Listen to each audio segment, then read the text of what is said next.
जय हिंद साथियों, जय श्री राम। मैं श्रवण दुबे और इस उम्मीद के साथ, क्योंकि आज का टॉपिक बहुत महत्वपूर्ण है, तो ये उम्मीद करता हूं कि आप इस वीडियो को आखिरी तक देखेंगे और लाइक करेंगे, शेयर करेंगे, सब्सक्राइब करेंगे। और टॉपिक है आज का SIR, स्पेशल इंटेंसिव रिवीजन और रिव्यू। किसका? वोटर लिस्ट का। अब से 2-2.5 महीने बाद बिहार में इलेक्शन है और ये देश बहुत बड़ा है, तो पूरे देश में हर वक्त कहीं ना कहीं कोई ना कोई इलेक्शन होता ही रहता है। और ये विपक्ष का बहुत बड़ा आरोप है और पक्ष का भी यही कहना है कि स्पेशल इंटेंसिव रिवीजन या रिव्यू होना चाहिए वोटर लिस्ट का। क्यों? क्योंकि वोटर लिस्ट में गड़बड़ियां हैं, तमाम जगह पे हैं। बिहार में भी हैं, दूसरे प्रदेशों में भी हैं और लोकसभा के टाइम पे भी थी। सबसे पहले तो मैं ये क्लियर कर दूं कि कोई भी सिस्टम 100% इफिशियंसी पे चलता ही नहीं है। ये दुनिया को इस तरह से डिजाइन किया ही नहीं गया जहां पे कोई भी सिस्टम में परफेक्शन हो। अगर कोई परफेक्ट हो, कोई कभी गलती न करता हो, तो वो एकमात्र ईश्वर है इस देश में। सिर्फ और सिर्फ ईश्वर है जो कभी कोई गलती उनके पार्ट में है ही नहीं। 100% परफेक्ट सिस्टम। अदरवाइज आपका शरीर परफेक्ट है क्या? आप पूरी तरह स्वस्थ हैं? आपके सारे सिस्टम शरीर के 100% काम करते हैं? किसी भी उम्र का आदमी हो, 10 से लेकर 90, 95, 100 साल तक का, कभी दावा कर नहीं सकता कि मैं 100% स्वस्थ हूं। कोई भी एग्रीकल्चर, जब आप खेत के लिए बीज डालते हैं तो क्या उत्पादन भी उस हिसाब से होता है जो आइडियल सिस्टम सोच के रखे हैं आप? नहीं। फैक्ट्री इनपुट के बराबर आउटपुट निकल जाता है क्या? कोई लॉसेस नहीं होता क्या? हम जानते हैं efficiency is equal to output divided by input. और आउटपुट क्या होता है? Input minus losses. Losses are there in all the existing system of the world. दुनिया में ऐसा कोई सिस्टम बना ही नहीं जिसमें लॉस न हो, जिसका इफिशियंसी 100% हो। मशीन, कंप्यूटर जो बाइनरी में चलता है, इधर 0 और 1 बिट्स, क्या वहां पे बिट एरर रेट नहीं होता? होता है। मशीन्स में हम मान के चलते हैं कि रोटरी मशीन, कई तरह के लॉस, कोई भी जनरेटर हो, मोटर हो, हिस्टेरिसिस लॉस मिलेगा आपको, एडी करंट लॉस मिलेगा, मैकेनिकल लॉस मिलेगा, मैग्नेटिक लॉस मिलेगा। तो ऑल टुगेदर बात यह कि दुनिया का कोई भी सिस्टम 100% इफिशियंसी पे चल ही नहीं सकता। दिस इज एक शाश्वत सत्य है। ये ट्रांसफॉर्मर का एफिशिएंसी हम मान के चलते हैं कि आइडियली वो एक स्टैटिक मशीन है तो उसका एफिशिएंसी सबसे ज्यादा होना चाहिए। बट आइडियली हमने ये पढ़ा है कि the efficiency of transformer is 98% and practical efficiency you get may be from 90 to 95%। तो इलेक्शन कमीशन के आंकड़ों में, इलेक्शन कमीशन के क्रियाकलाप में कोई भी त्रुटि न हो, क्या यह संभव है? एक आदमी जिसके पास जरा भी कॉमन सेंस है, भेजा है जिसके पास और भेजा को यूज करता है जो, वो समझेगा कि 100% इफिशियंसी की उम्मीद वही आदमी कर सकता है जो इंसेन हो, जिसका काम कर नहीं रहा है भेजा वो। आप देखिए, आरोप लग रहा है। आरोप एक बड़े नेता ने कहा है हमें तो शक हो गया था मध्य प्रदेश से कि ये इतने सारे इनकम्बेंसी के बाद भी रिपीट कैसे कर सकते हैं। ये तो कर रहे हैं, ये गुजरात में भी कर रहे हैं, ये मध्य प्रदेश में भी कर रहे हैं, इन्होंने यूपी में भी किया, बिहार में भी कर रहे हैं पिछले 15 साल से। सवाल इस बात से तय नहीं होगा कि अगर कोई सरकार रिपीट कर गया तो चोरी किया है। और ये वोट की चोरी हो सकती है क्या? वोट कोई सामान है जिसको कोई चोर चोरी करके ले जाएगा? और ये चोरी वाला वोट कोई गारंटी है आपके पास, गारंटी स्लिप कि वो सिर्फ और सिर्फ एक ही पार्टी को वोट देगा? Is there any guarantee as such? No. तो साथियों, एक बात पे सहमति पूरे देश में है कि हमारे देश में घुसपैठिए हैं। कई लोगों के नाम वोटर लिस्ट में 2-2, 3-3 जगह पे अपीयर हुए हैं। कई लोग जिनकी दुर्भाग्यवश मौत हो चुकी है उनके भी नाम है। हर हफ्ता, हर महीने, हर साल लोगों का देहांत होता है, लेकिन उसी हर हफ्ते, हर महीने और हर साल में उनका नाम काटा या जो वोटर लिस्ट के लिए एलिजिबल है उनका नाम जोड़ा नहीं जाता है। तो आप कैसे कह सकते शक हो गया था मध्य प्रदेश के इलेक्शन में, शक पुख्ता हो गया हरियाणा के इलेक्शन में, शक पुख्ता हो गया महाराष्ट्र के इलेक्शन में, और हम जांच करेंगे कर्नाटका वाले में। कर्नाटका की एक मिनिस्टर, राजस्व मिनिस्टर मिस्टर के.एन. रेवन्ना, उन्होंने कहा है कि अगर ऐसा है, अगर इतने बड़े पैमाने पे धांधली हुई है कर्नाटका में, तो जिस समय ये लिस्ट बनी थी उस समय सरकार हमारी थी, और it is the same on part of our government. That's what he has said, very categorically he has said that it is same on our government that we have allowed such a irregularity on huge basis। क्या हुआ? सहकारिता मंत्री का फरमान आया दिल्ली से, sac him immediately, बर्खास्त करो। ऐसे लोग बात करते हैं प्रजातंत्र की, लोकतंत्र की, अधिकारों की। जो लोग पत्रकारों के पीछे पुलिस लगा देते हैं, जो लोग पंजाब में बिहार की एक महिला पत्रकार को प्रताड़ित करते हैं, बाथरूम में बंद रखते हैं रात भर, सैकड़ों ऐसे पत्रकार हैं जो इनके वजह से प्रताड़ित हैं। वो लोग बात करते हैं पत्रकारिता के अधिकार की।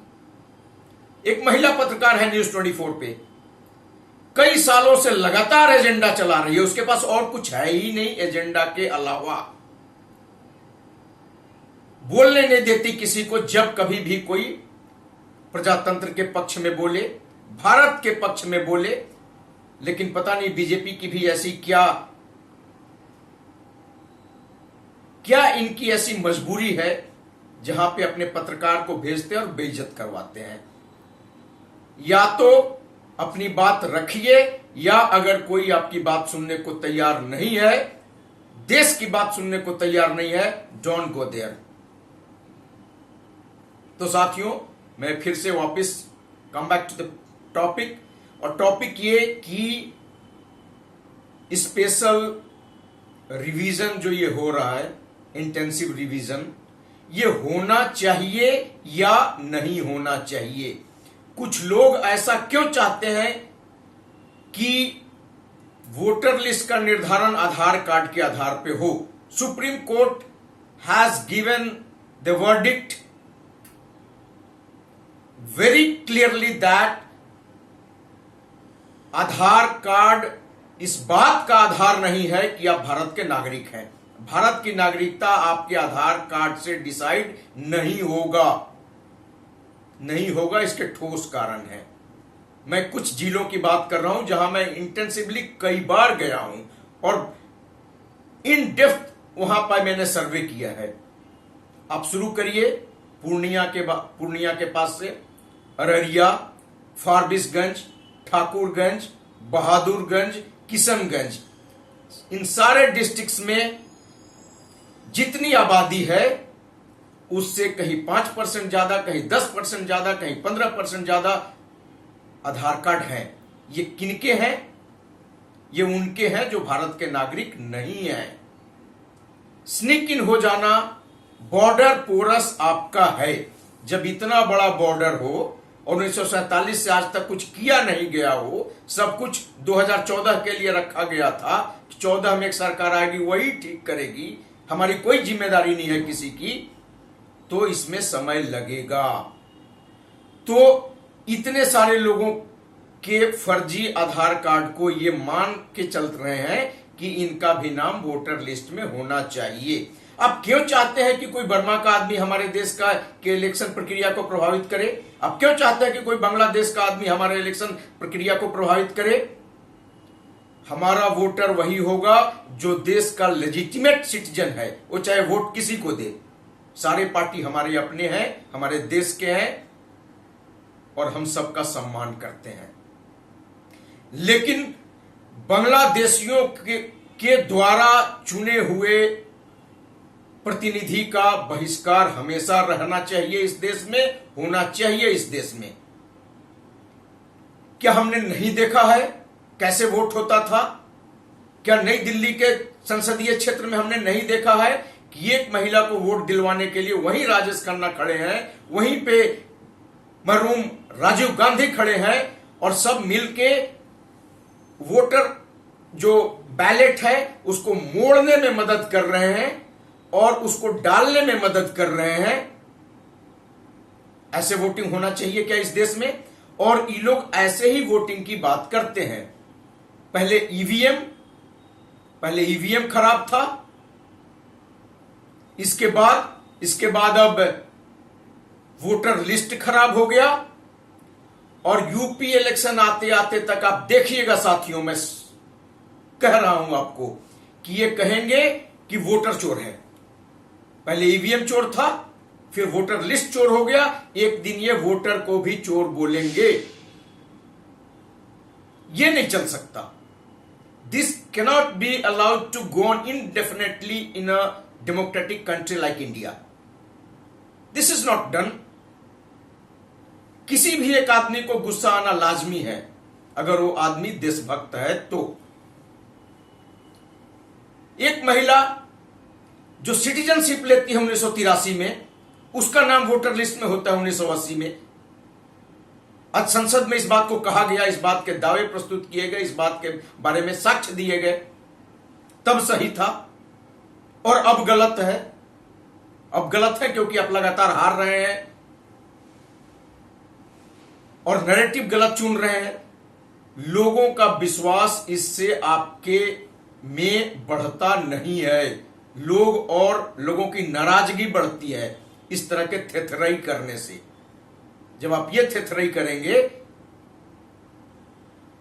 और कुछ फर्जी यूट्यूबर, भूतपूर्व पत्रकारों, पता नहीं कब पत्रकारिता करते थे और कैसे करते थे, उनके आज के एजेंडे से पता चलता है। और अब बात यह कि अगर प्रक्रिया में सुधार होना है, जिसके लिए पक्ष एग्री है, विपक्ष एग्री है, तो सुधार होना चाहिए। हम सुधार चाहते हैं, हम सुधार होने भी नहीं देंगे। ये कौन सी थेथराई है भाई? कैसे चलेगा ये? अब बात ये कि ऐसा हो क्यों रहा है, ऐसा किया क्यों जा रहा है, ऐसा झूठ बोला क्यों जा रहा है? आप झूठ बोलने का इतिहास देखिए पिछले कई सालों में। हर मामले पे, बालाकोट मामले पे झूठ बोला गया, उरी अटैक पे झूठ बोला गया, अभी जो ऑपरेशन सिंदूर हुआ इस पे झूठ बोला गया।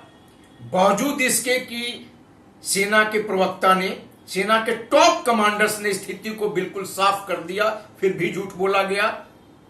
इनको यह मजा आता है जान लेने में कि राफेल हमारे 1 दर्जन गिर गए, मजा आ गया, वाह वाह वाह, राफेल कितने गिरे।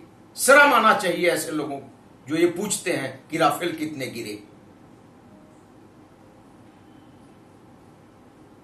ये स्थिति इसलिए है कि अब इन लोगों को लग गया है कि democratically they can not win. Now they have come to the conclusion, final conclusion, that democratically they are unable to win an election. So सो क्या करेंगे? तो एक भाई साहब पाकिस्तान जाके मदद मांग रहे थे कुछ साल पहले, जिनको अब कांग्रेस में कोई पूछता नहीं, कुत्ता भी नहीं पूछता।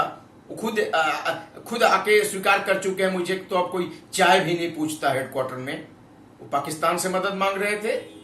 अब कुछ लोग डीप स्टेट से मदद मांग रहे हैं, और डीप स्टेट ऐसे मदद करने में माहिर है।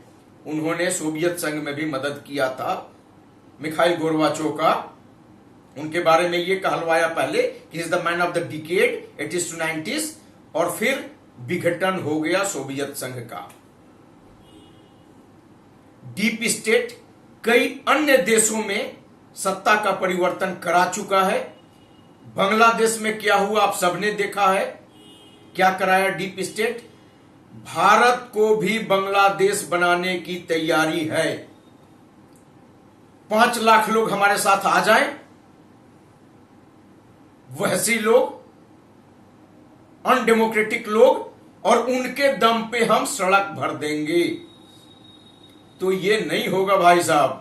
100 करोड़ सनातनी रहते हैं इस देश में, ये बांग्लादेश नहीं है। मत करना ऐसी भूल, हड्डियां तोड़ दी जाएंगी। ये भारतवर्ष है, ये बांग्लादेश नहीं है। मत करो ऐसी भूल। अरे फ्रस्ट्रेशन में इस हद तक गिर जाओगे।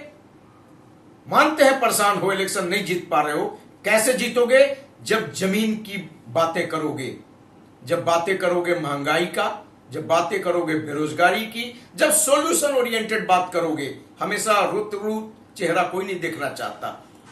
ऑलवेज प्रॉब्लमेटिक, ये हो गया, वो हो गया, हर बात पे झूठ बोला और पकड़े गए। पेगासस पे झूठ बोला पकड़े गए, वीर सावरकर पे झूठ बोला पकड़े गए, राफेल पे झूठ बोला पकड़े गए। चौकीदार चोर है बोला और जाके रिटर्न में माफी मांगा, 3 लाइन का माफी मांगा, फिर कोर्ट ने बोला कि नहीं चलेगा। पूरा पेज लिखो सिलसिलेवार और तब माफी मांगो, और आखिरी लाइन लिखो कि अब मैं ऐसी गलती अपने जीवन काल में दोहराऊंगा नहीं। इसके बावजूद शर्म तो कुछ है नहीं। ऐसे लोगों को शर्म होता भी नहीं। और ये लोग हमारे देश की डेमोक्रेटिक प्रक्रिया को सुधार करने के लिए नहीं खड़े हैं। ये चाहते हैं कि समस्या बढ़े, और बढ़ते हुए समस्या में ये अपना लाभ निकालें। No no no no no, the present regime, it gets an opportunity out of an adversity. तुम्हारे एडवर्सिटी करने से इस सरकार को और अपॉर्चुनिटी मिलेगा। मैं जानता हूं बहुत सारा प्रॉब्लम है इस देश में। मिडिल क्लास सबसे ज्यादा प्रॉब्लम का भुगतान कर रहा है, सबसे ज्यादा परेशान है मिडिल क्लास। मिडिल क्लास चाहता है स्थितियां बेहतर हों। वो चाहता है कि मुझे 200 रुपया हाईवे पे टोल टैक्स न देना पड़े। टोल टैक्स गलत है। कितनी बार आवाज उठाई विपक्ष ने कि टोल टैक्स अनरीजनेबल है, गलत है। तुम रोड टैक्स लेते हो गाड़ी खरीदने के टाइम में, चाहे वो छोटा सा ऑटो भी खरीदे, चाहे बड़ा मर्सिडीज खरीदे, वो रोड टैक्स देता है। जब रोड टैक्स देता है तो फिर टोल टैक्स काहे देता है? हर 50 किलोमीटर के बाद 125 रुपया क्यों देना है उसको? तो रोड टैक्स किस बात का दिया था? ये सवाल नहीं उठाओगे तुम फालतू फंड का सवाल उठाओगे, तुम बांग्लादेशियों के हित की बात करोगे, हिंदू मुस्लिम कराओगे, तुष्टीकरण करोगे, जिंदगी में कभी सत्ता में नहीं लौटोगे। साथियों, मैं इस विषय पे फिर बात करूंगा, पर आप इस वीडियो को इसलिए शेयर करें ज्यादा से ज्यादा कि सुधार की प्रक्रिया रुके ना, चलती रहे। बांग्लादेशी वोट करें ना, बर्मा वाले हमारे यहां का इलेक्शन प्रक्रिया को प्रभावित न करे, रोहिंग्या हमारा वोटर न बने। अतः जरूरी है कि इस बात को आप फैलाएं ज्यादा से ज्यादा, खुद भी बोलें, लिखें, सड़क पे आएं और गंदे गलत लोगों का अपोज करें हर हाल में, क्योंकि हमारे लिए कोई दूसरा देश नहीं है, रहना हमें यही है। ठीक इसी को करना पड़ेगा, गंदे लोगों को मुंह तोड़ जवाब देना पड़ेगा। साथियों, आज की बात समाप्त करता हूं मैं, पर यह टॉपिक खत्म नहीं हुआ है, ये टॉपिक चलता रहेगा। आप सपोर्ट करिए, रिवीजन होना चाहिए, गलत लोग नहीं होने चाहिए, एक लोगों का कई वोट नहीं होना चाहिए, और जितना मैक्सिमम इफिशियंसी हो सके चुनाव जो हमारे यहां एजेंसी है जो चुनाव कराता है, वो उसका इफिशिएंसी बढ़ाने में क्या टूल्स डेवलप्ड हो सकते हैं, वो टूल्स की बात करिए, सलाह दीजिए। खामियां मत निकालिए। खामियां निकालने वाले कभी भी एक्सेप्ट नहीं किए जाते हैं इस सोसाइटी में। धन्यवाद साथियों, धन्यवाद।